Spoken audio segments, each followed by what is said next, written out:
Bienvenue chez C'est Maman qui cuisine, la chaîne qui te propose chaque semaine de nouvelles idées de goûter fait maison pour dire au revoir au goûter industriel. Aujourd'hui, on prépare ensemble un grand classique qui plaît à tous les enfants et aux adultes, le fameux gâteau au yaourt. Une recette super facile, un incontournable dans vos goûters maison que vous pouvez après aromatiser comme vous le souhaitez.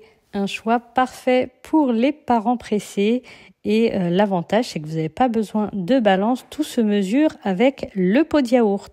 Je vous mets ici la liste des ingrédients. Et comme je vous l'ai dit, vous pouvez vraiment aromatiser comme vous le souhaitez en remplaçant par exemple un pot de farine par un pot de noix de coco râpée ou même de cacao pour en faire un cake au chocolat. Vous pouvez y mettre des fruits, des pépites de chocolat.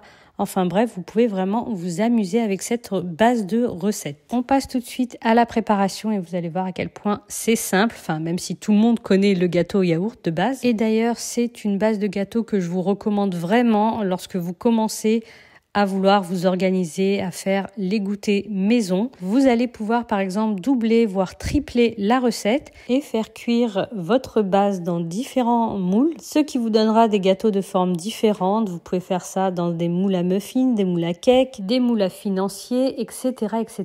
Et du coup, vous pouvez aromatiser chacune des préparations comme vous le souhaitez. Et là, vous avez une bonne semaine de gâteaux maison. Allez, trêve de blabla. Donc, dans un saladier, vous allez casser vos 3 œufs. Ce sont des œufs à température ambiante. C'est important d'ailleurs quand vous faites de la pâtisserie.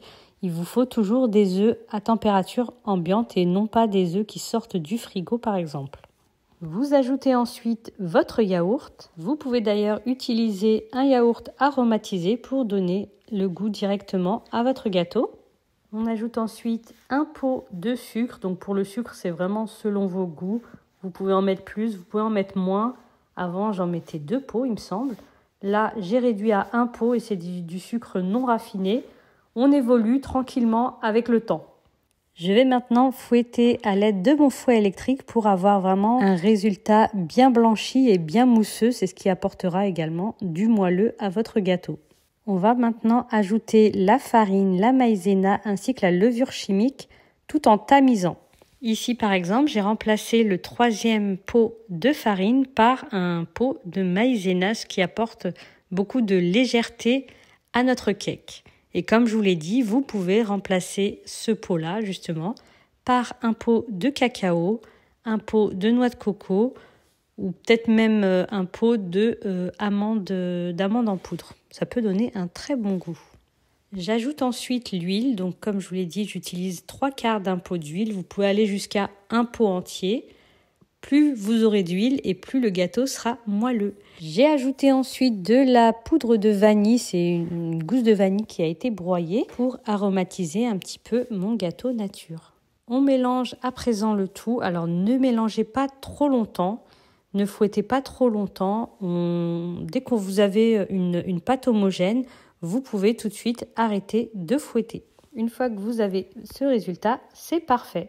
On va ensuite beurrer et fariner notre moule à cake. Si votre moule est en silicone, ce ne sera pas nécessaire, bien sûr. On verse maintenant toute la préparation dans notre moule à cake et on va le mettre au four à 180 degrés. Donc mon four est préchauffé. Dès le début de la préparation, j'allume mon four à 180 degrés et la cuisson dans mon four dure environ 30 minutes.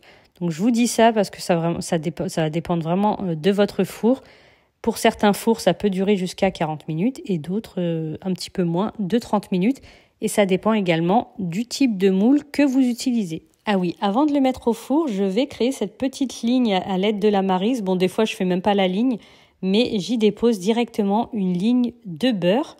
Donc la petite ligne, en général, vous la faites surtout si vous utilisez de l'huile. Vous pouvez remplacer le beurre par de l'huile, un petit filet d'huile. Mais moi, j'utilise habituellement des petits morceaux de beurre. Je fais toute la ligne et ça va vous donner ce côté gonflé qu'on aime tant sur nos cakes. Et voilà le résultat après cuisson. On voit bien cette jolie bosse. Je vais laisser un petit peu tiédir mon gâteau. Ensuite, je le démoule. Donc le démoulage va être super facile. Donc vraiment d'où l'importance de bien beurrer et fariner votre plat.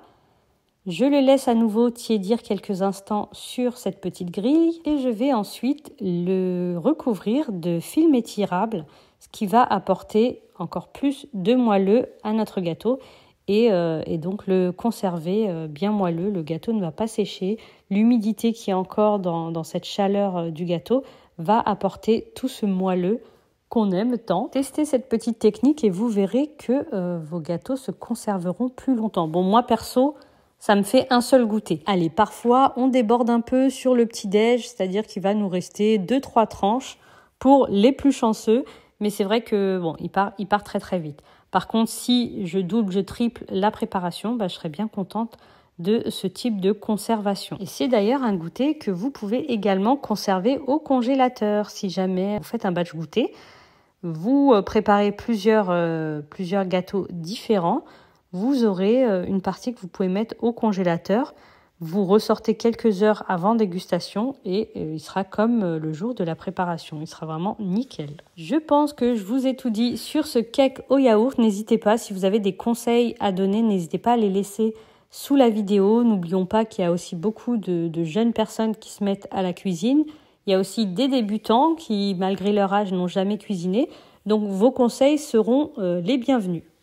Je vous laisse sur ces images, j'espère que cette recette vous a plu. N'hésitez pas à me dire ce que vous en avez pensé si vous testez la recette. N'oubliez pas de vous abonner pour plus de recettes simples pour les goûters de vos enfants et plein d'autres recettes très faciles que je vous partage tous les dimanches. N'hésitez pas à liker, à commenter, ça m'aide énormément sur ma visibilité et je vous dis à très bientôt pour de nouvelles vidéos.